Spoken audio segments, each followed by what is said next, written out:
So I got a request asking about me doing a video maybe on resources I've used, and I felt that it'd be best to divide the resources I used into term 1, term 2, and term 3, because what I used in term 1 I didn't use in term 2, and some things I used in term 2 I didn't use in term 3. So it's like a process.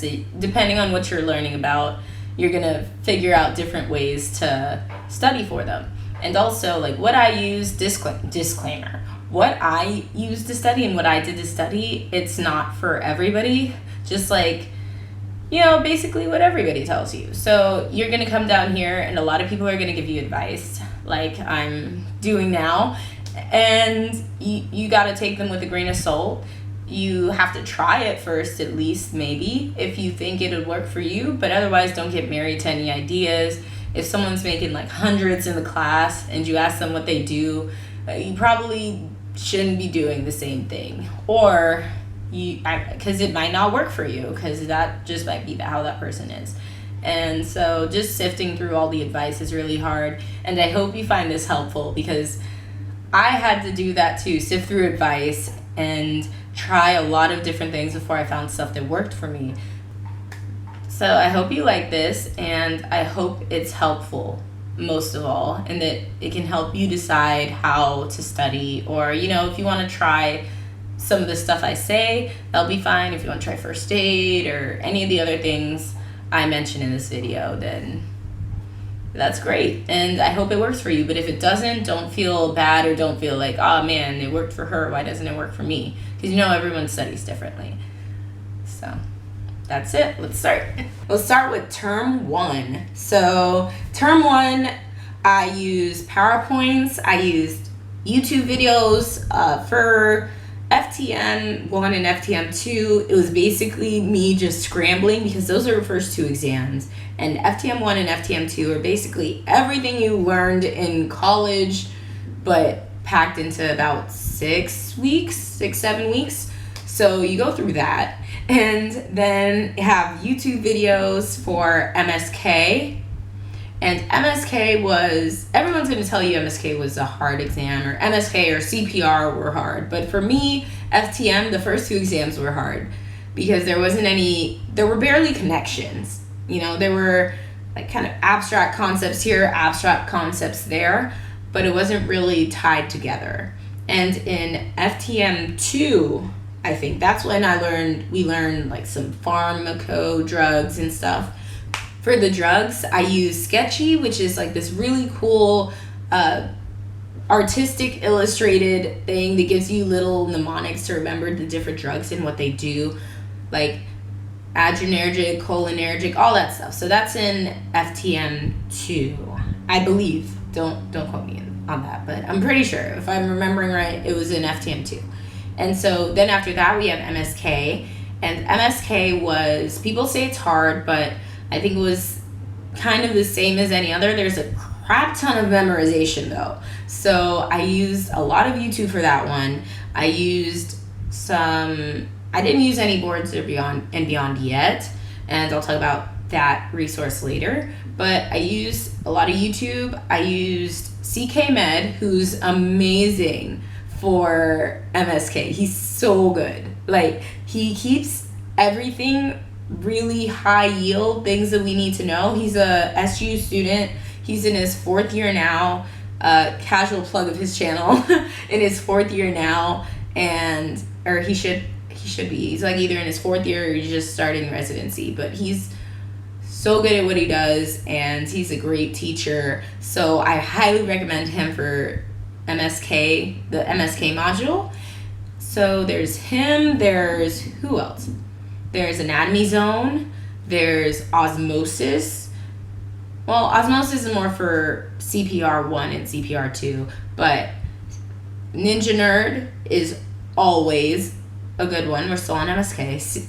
Ninja Nerd is a good one for basically everything, or all the pathways and stuff. So FTM 1, FTM 2, I used him a little, but I didn't actually know that much about him. So I don't even think I knew about him not in term 1, but in like FTM modules. So I don't think I used him. I wish I did, because he's he also explains things so well, and he's really good at what he does, just like CK Med for MSK.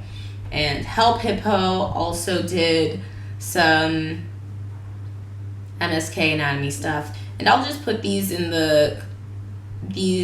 YouTube channels, or link them in the description down below, so if you want to check them out, you can, and check out their channels. They're all really good channels, and I highly recommend them because I used them and they were good. So after MSK is CPR1 and CPR2. So in my opinion, CPR2 is easier than CPR1, but it really just depends on who you ask. So in both of those modules, I had discovered the wonders of boards and beyond. I discovered osmosis, which was definitely good for learning, like, not just the chambers of the heart, but how the different defects worked, in the embryological defects worked, basically.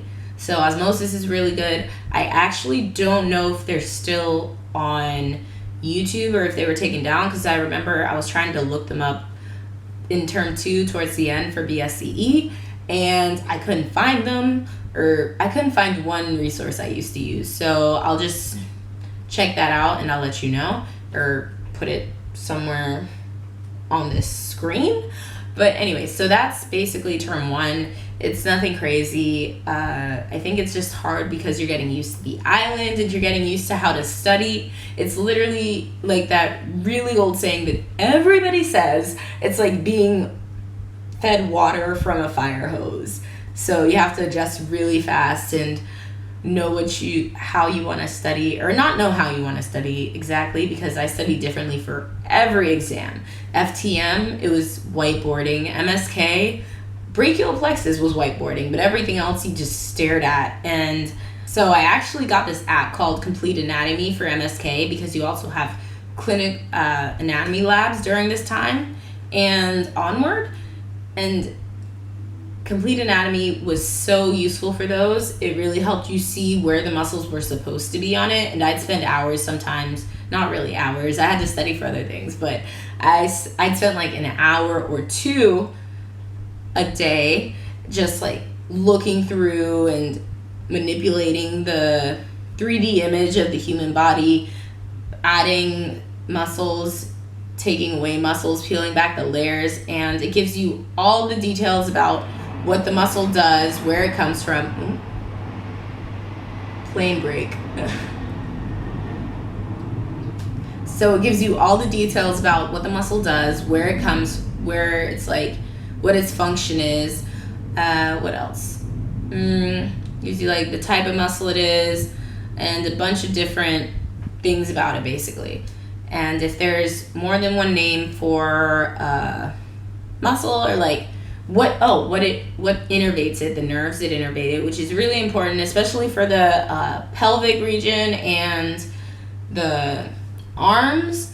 I think those are the main ones they focus on. So Complete Anatomy is a good app. You should probably get it. They have a discount, so don't pay the full price. The discount will probably get posted on your class page, so don't worry about that, because a lot of DES people, they are really helpful to lower termers, and they'll help you out on that front. So that's term 1. Oh, and sorry, I forgot. I was part of a DES group, and I was term 1, so I went to a DES group, basically. And the way they asked questions and the way they taught was really good for me, which was basically a review of all the high yield stuff from the week.